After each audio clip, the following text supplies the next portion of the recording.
હવે આપણે ભણવાનું છે પુનેટ સ્ક્વેર. આ શું છે? આપણે જે આગળ ભણી ગયા પિતૃ પેઢીમાંથી F1 પેઢીનું નિર્માણ થશે, F1 પેઢીમાંથી F2 પેઢીનું નિર્માણ થાય. મેન્ડલ જે શરૂઆતમાં લેતા હતા શુદ્ધ છોડ એને શું કીધું હતું? પિતૃ પેઢી. એનું પરફલન કરાવવાથી નવી પેઢી કઈ આવશે? F1 પેઢી. અને એમાંથી સ્વફલન કરાવવાથી નવી પેઢી કઈ આવે છે? F2 પેઢી. તો પિતૃ પેઢીમાં જન્યુઓ કયા પ્રકારના નિર્માણ પામે છે? જન્યુઓનું નિર્માણ. એ જન્યુ વચ્ચે ફલન થઈ અને ફલિતાંડ કયા જનીન બંધારણ વાળું બને છે? F1 અને F2 પેઢીમાં સંતતિ કયા જનીન બંધારણ વાળી મળે છે? એનો જો આપણે રફ આઈડિયા મેળવવો હોય તો આપણે શેનાથી મેળવી શકાય છે? પુનેટ સ્ક્વેરની મદદથી મેળવી શકાય છે. ક્લિયર? એટલે જે આપણે હમણાં ચાર્ટની મદદથી દોર્યું એ જ આપણે ટેબલની મદદથી. એના શોધ કરનાર વૈજ્ઞાનિક હતા બ્રિટિશ જનીનશાસ્ત્રી રોઝિનાલ્ડ સી પુનેટ. ઘણીવાર પ્યુનેટ પણ પ્રોનાઉન્સિએશન કરે છે. રોઝિનાલ્ડ સી પુનેટ. એમણે શું રજૂ કર્યું કે જન્યુઓને આપણે સ્ક્વેર બનાવવાનો એટલે ચોરસ બનાવવાનો, ખાના ખાના વાળો ચોરસ બનાવવાનો. એમાં સૌથી ઉપરની હરોળમાં દર્શાવી દેવાના અને બીજી તરફ જન્યુઓને ડાબી બાજુની હરોળમાં દર્શાવવાના. અને વચ્ચેના જે ખાનાઓ છે બરોબર એની અંદર ફલિતાંડ કયું બનશે વચ્ચેના ખાનાની અંદર દર્શાવવામાં આવે છે. આ વર્ણનથી ન ખબર પડે, આપણે એક્ઝામ્પલથી જોઈએ તો જ ખબર પડે. અહીંયા ધ્યાન રાખો પુનેટ સ્ક્વેર કેવી રીતે બનાવવામાં આવે છે. આપણે મેન્ડલે જે એક સંકરણનો પ્રયોગ કર્યો એની જ વાત કરી છે. પિતૃ પેઢી. પિતૃ પેઢીમાં કયા છોડ લીધા હતા એને? શુદ્ધ ઊંચા છોડ, સમયુગ્મી અને શુદ્ધ નીચા છોડ. શુદ્ધ ઊંચા છોડનું જનીન બંધારણ શું હશે? Capital T, capital T. શુદ્ધ નીચા છોડનું જનીન બંધારણ શું હશે? Small T, small T. હું અલગ કલર એટલા માટે કરું છું પુનેટ સ્ક્વેરની અંદર તમને ખ્યાલ આવે. હવે આના જન્યુઓ કયા હશે? Capital T, capital T. એક જ પ્રકારના હશે. તો પુનેટ સ્ક્વેરની અંદર પુનેટ સ્ક્વેર આપણે દર્શાવીએ.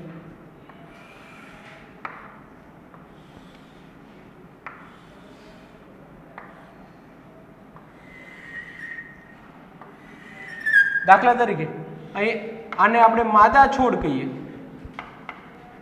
તો કયા જન્યુ ઉત્પન્ન થશે? માદા જન્યુ ઉત્પન્ન થશે. તો માદા જન્યુને આપણે ડાબી બાજુની હરોળમાં દર્શાવી કેપિટલ ટી, કેપિટલ ટી. બંને સરખા જન્યુ હશે. આને નર છોડ કહીએ તો એમાંથી શું ઉત્પન્ન થશે? નર જન્યુ. આ નર જન્યુને સૌથી ઉપરની હરોળમાં દર્શાવીએ સ્મોલ ટી, સ્મોલ ટી. ખ્યાલ આવે? તો અહીંયા જ આપણે કીધું હતું જન્યુઓને ક્યાં દર્શાવશું? સૌથી ઉપરની હરોળમાં અથવા તો ક્યાં દર્શાવશું? ડાબી બાજુની હરોળમાં દર્શાવીએ છીએ.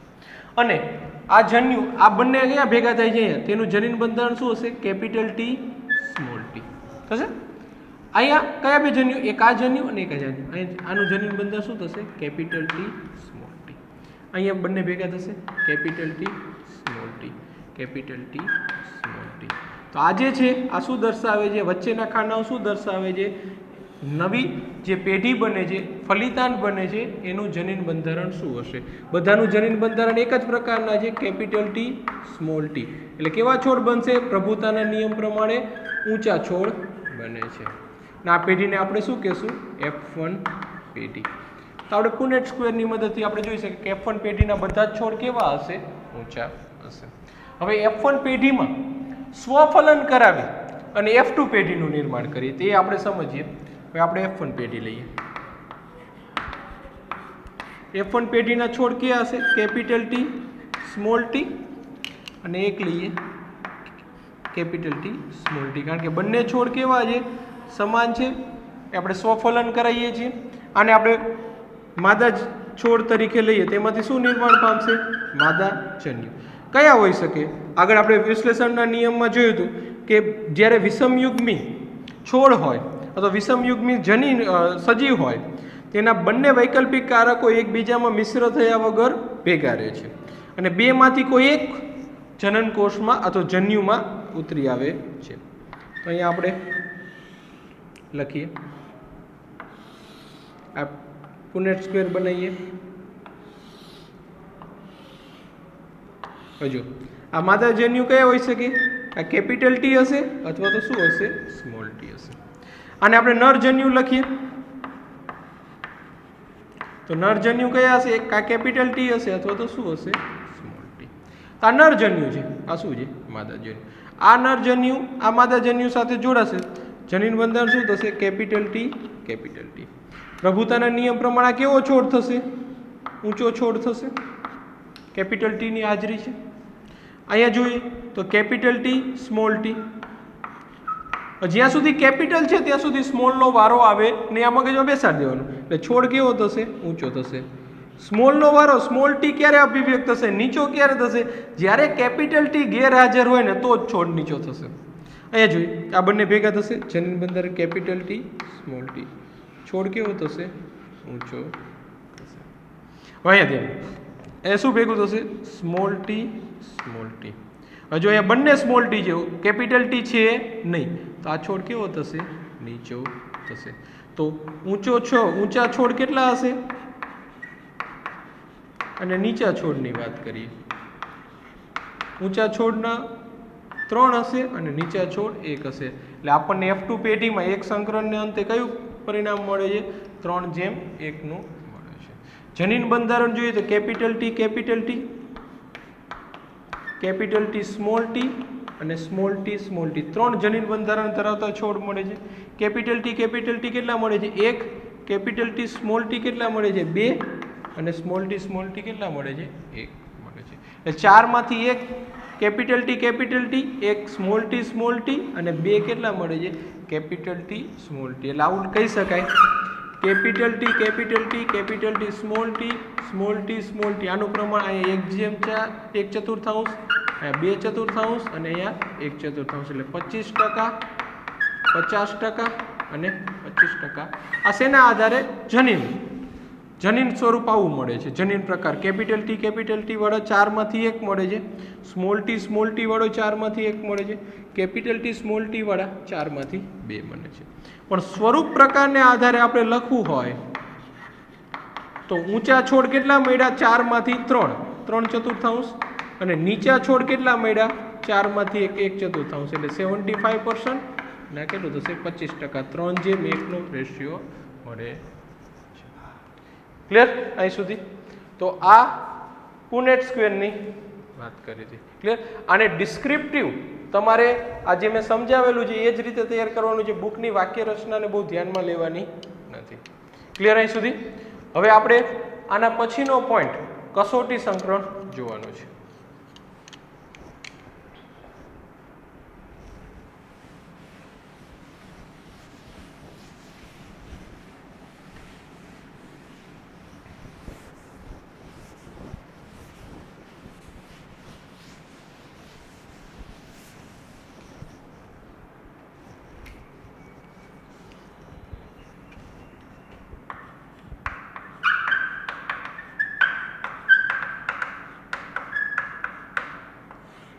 હવેનો પોઈન્ટ છે કસોટી સંકરણ.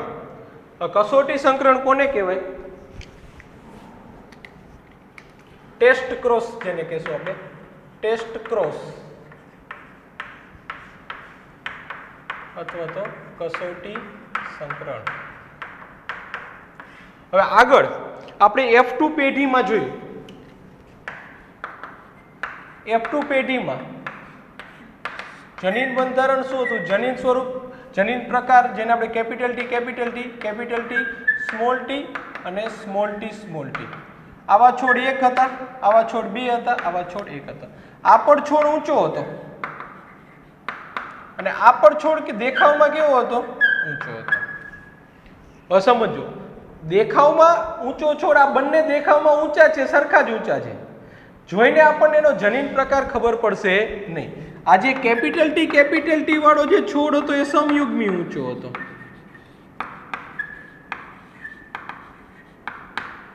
અને કેપિટલ ટી સ્મોલ ટી વાળો છોડ હતો એ વિષમયુગ્મી ઊંચો છે.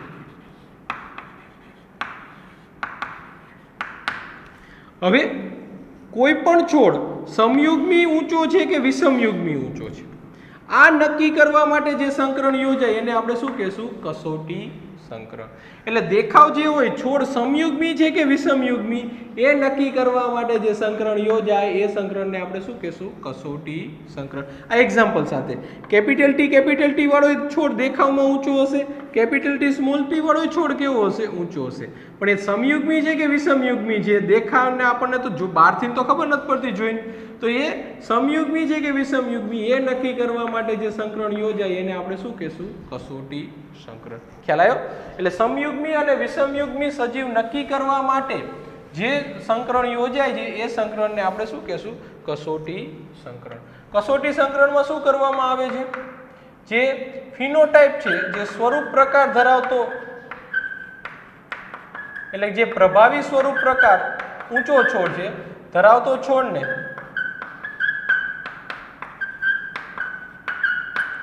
કોની સાથે સંકરણ કરવામાં આવે છે? પ્રચ્છન્ન સ્વરૂપ પ્રકાર ધરાવતા છોડ સાથે સંકરણ કરાવવામાં આવે છે. દાખલા તરીકે આપણે આગળના એક્ઝામ્પલમાં પ્રભાવી સ્વરૂપ પ્રકાર કયો છે? ઊંચો છોડ. જે ઊંચો છોડ છે એનું સંકરણ કોની સાથે કરવામાં આવે છે? નીચા છોડ સાથે કરવામાં આવે છે. આ સંકરણને આધારે આપણને ખબર પડે કે ઊંચો છોડ છે એ કેપિટલ ટી વાળો હતો અથવા તો કેપિટલ ટી વાળો હતો. તો આવા સંકરણને આપણે શું કહેશું? કસોટી સંકરણ. હવે કેવી રીતે થાય છે ખાસ ધ્યાન રાખજો.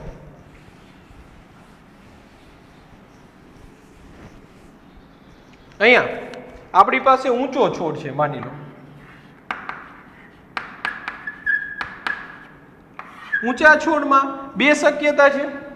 કાંઈનું જનીન બંધારણ શું હોય? કેપિટલ ટી હોય, અથવા તો શું હશે? Capital T. હવે આપણે નક્કી કરવું છે શું છે. તો હવે આનું સંકરણ આપણે કોની સાથે કરીએ છીએ? નીચા છોડ સાથે. આનું સંકરણ આપણે કોની સાથે કરશું? નીચા છોડ સાથે. માની લો કે જો આપણો ઊંચો છોડ કેપિટલ ટી હોય તો આપણે એનો પુનેટ સ્ક્વેર બનાવીએ તો એના બંને જન્યુ કેવા હશે? કેપિટલ ટી હશે. એનું સંકરણ આપણે કોની સાથે કરીએ છીએ? નીચા છોડ. એના બંને જન્યુ કેવા હશે? સ્મોલ ટી હશે. તો જે નવી સંતતિ આવે છે એનું જનીન બંધારણ શું થશે? Capital T small T. આ બંને ભેગા થાય, આ બંને ભેગા થાય, આ બંને ભેગા થાય કેપિટલ ટી સ્મોલ ટી. આ બંને ભેગા થાય તો capital T small T. Clear? તો ચારે ચાર જે પણ સંતતિ મળે છે બધાના જનીન બંધારણ શું હશે? Capital T small T. અને આપણને ખ્યાલ જ છે કેપિટલ ટી છોડ કેવા હશે? ઊંચા છોડ છે. તો આનો મતલબ શું થયો કે જો આપણા ઊંચા છોડનું સંકરણ નીચા છોડ સાથે કરીએ અને બધી જ સંતતિ ઊંચા છોડ મળે તો આપણો જે આ છોડ હતો કેવો હતો? સમયુગ્મી ઊંચો હતો. તો જ થાય ને. સમયુગ્મી ઊંચો હોય તો જ આ ઘટના બનશે. એટલે આપણને આ ખબર નથી. આપણે ઊંચા છોડનું સંકરણ નીચા છોડ સાથે કરીએ અને બધા જ ઊંચા છોડ મળે છે નવી સંતતિમાં, તેનો મતલબ કે ઊંચા છોડનું જનીન બંધારણ શું હતું? કેપિટલ ટી સ્મોલ ટી હતું. હવે માની લો કે ઊંચો છોડ છે એ વિષમયુગ્મી હોય તો આપણને રિઝલ્ટ શું મળવું જોઈએ? તો એ ધ્યાન રાખો. વિષમયુગ્મી હોય તો આપણે એનો પુનેટ સ્ક્વેર લગાવીએ તો એના જન્યુઓ કયા હશે? કેપિટલ ટી સ્મોલ ટી હશે, બરાબર. અને એનું સંકરણ આપણે કોની સાથે કરવાનું છે? નીચા છોડ સાથે કરવાનું છે. નીચા છોડનું જનીન બંધારણ શું હશે? Small T. એના બંને જન્યુઓ કેવા હશે? Small T. હવે જો આ બંને ભેગા થાય તો જનીન બંધારણ શું બનશે? Capital T small T. આ બંને ભેગા થાય જનીન બંધારણ શું બનશે? Capital T small T. આ બંને ભેગા થાય તો સ્મોલ ટી બન્યું. આ બંને ભેગા થાય તો શું બનશે? Small T. તો જો આ ઉપરના જે બે છે આ બંને છોડ કેવા હશે? કેપિટલ ટી સ્મોલ ટી વાળા કેવા હશે? ઊંચા હશે. અને સ્મોલ ટી વાળા કેવા હશે? નીચા હશે. હજુ ધ્યાન રાખો. 4 માંથી 2 છોડ ઊંચા થયા અને 2 છોડ કેવા થયા? નીચા. તો ઊંચા અને નીચા છોડનું પ્રમાણ કેટલું મળે છે? 2:2 એટલે કે કહી શકાય ઉડી જાય 1:a. 50% છોડ ઊંચા મળે અને 50% છોડ કેવા મળે? નીચા મળે. તો આ ઘટના ક્યારે બને છે? છોડ વિષમયુગ્મી હોય તો હવે આપણે શું કરીએ? આપણને તો ખબર હોતી નથી છોડ સમયુગ્મી છે કે વિષમયુગ્મી. આપણે ઊંચા છોડનું સંકરણ નીચા છોડ સાથે કરીએ. જો બધા જ છોડ ઊંચા મળે તેનો મતલબ આ છોડ કેવો હતો? સમયુગ્મી. અને જો ઊંચા છોડનું સંકરણ નીચા છોડ સાથે કરીએ અને 50% છોડ ઊંચા મળે અને 50% છોડ નીચા મળે તેનો મતલબ ઊંચો છોડ કેવો હતો? વિષમયુગ્મી હતો. તો આ રીતે આપણે સમયુગ્મી અને વિષમયુગ્મી ઊંચા છોડનો ડિફરન્સ મેળવી શકીએ. આવા સંકરણને શું કહેવામાં આવે? કસોટી સંકરણ કહી શકાય. બુકની અંદર એક્ઝામ્પલ પુષ્પના રંગને લઈને આપેલું છે, પણ અહીંયા આપણે સમજવાનો પ્રયત્ન કરેલો છે છોડની ઊંચાઈને લઈને, કારણ કે આપણે એક સંકરણનો પ્રયોગ હતો એ છોડની ઊંચાઈને લઈને હતો, એટલા માટે તમને સારી રીતે ખબર પડી શકે. ક્લિયર? ફરીથી કસોટી સંકરણનો ઉદ્દેશ્ય શું છે કે ઊંચો છોડ સમયુગ્મી છે કે વિષમયુગ્મી નક્કી કરો. એના માટે ઊંચા છોડનું સંકરણ આપણે કોની સાથે કરીએ છીએ? નીચા છોડ સાથે. જો આપણે ઊંચા છોડનું સંકરણ નીચા છોડ સાથે કરીએ અને બધા જ છોડ ઊંચા મળે તેનો મતલબ ઊંચો છોડ કેવો હોઈ શકે? સમયુગ્મી. સમયુગ્મી હોય તો જ આવું પરિણામ મળે. અને જો આપણે ઊંચા છોડનું સંકરણ નીચા છોડ સાથે કરીએ અને 50% ઊંચા અને 50% નીચા છોડ મળે તેનો મતલબ ઊંચો છોડ કેવો હતો? વિષમયુગ્મી. કેમ કે વિષમયુગ્મી હોય તો જ આ પરિણામ મળે છે. આ સંકરણને આપણે શું કહેશું? કસોટી સંકરણ, ટેસ્ટ ક્રોસ કહી શકાય. ક્લિયર અહીં સુધી? તો હવે આપણે આ મેન્ડલના પ્રયોગો ઉપરથી, જો કે આપણે જ્યારે આગળના લેક્ચરની અંદર પ્રભુતાનો અને વિશ્લેષણનો નિયમ ભણી જ ગયા હતા, છતાં આપણે એને રિપીટ કરશું અને એ નિયમને અમુક જગ્યાએ ખોટા પુરવાર થયા છે એના વિશે થોડી ઘણી આપણે માહિતી મેળવશું. અપૂર્ણ પ્રભુતા, સહપ્રભાવિતા, જે આપણે આગળના ટોપિકમાં જોવાનું છે. ફરીથી હું તમને રિપીટ કરું છું કે આ ચેપ્ટરને ટેક્સ્ટ બુકમાંથી વાંચવાનું નથી. બોર્ડમાં જે તમને ભણાવવામાં આવે છે એની નોટ્સ બનાવજો, કારણ કે ટેક્સ્ટ બુકની વાક્ય રચનાઓ બહુ જ કોમ્પ્લિકેટેડ છે. તમે જ્યારે રનિંગ લેક્ચરની અંદર સ્કૂલમાં જ્યારે હાજર થશો ત્યારે મારું મટીરિયલ હું તમને પ્રોવાઈડ કરી દઈશ, ટાઈપ કરેલું, જેમાંથી તમે તૈયારી કરી શકો. ક્લિયર?